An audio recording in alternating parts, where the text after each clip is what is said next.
ईश्वर महादेव। कहु कहु कुशल समादग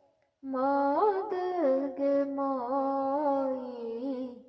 पैर धोऊ आसन बैसु ईश्वर महादेव।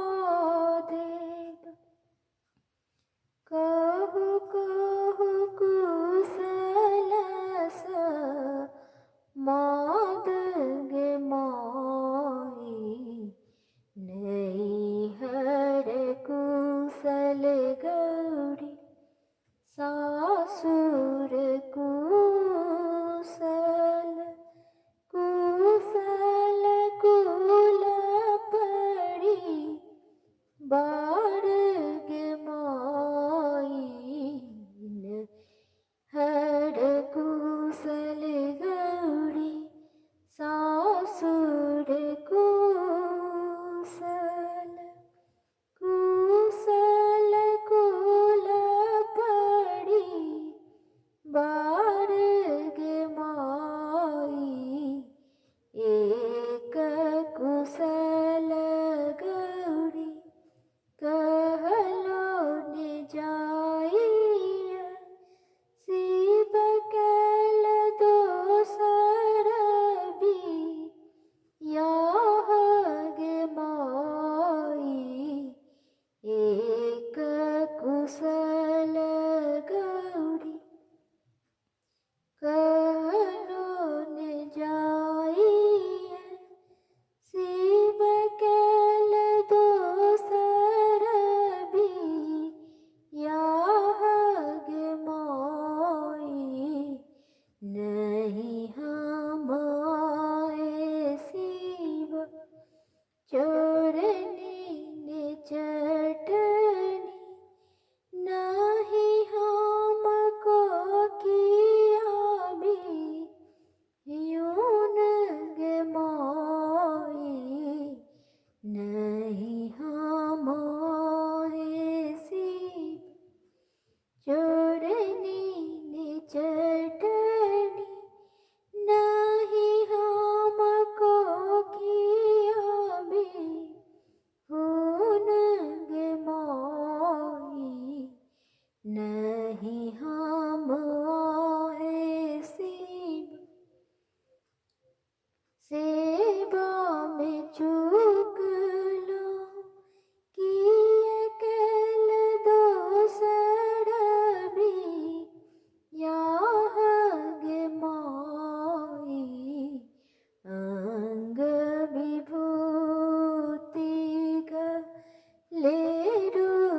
जूनि करू खियाबी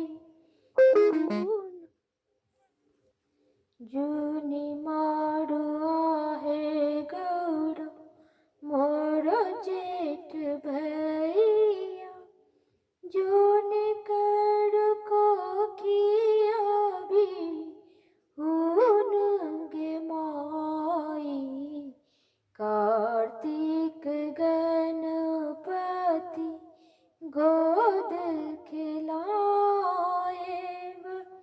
चिरी बनी रहब तो हार गे माई।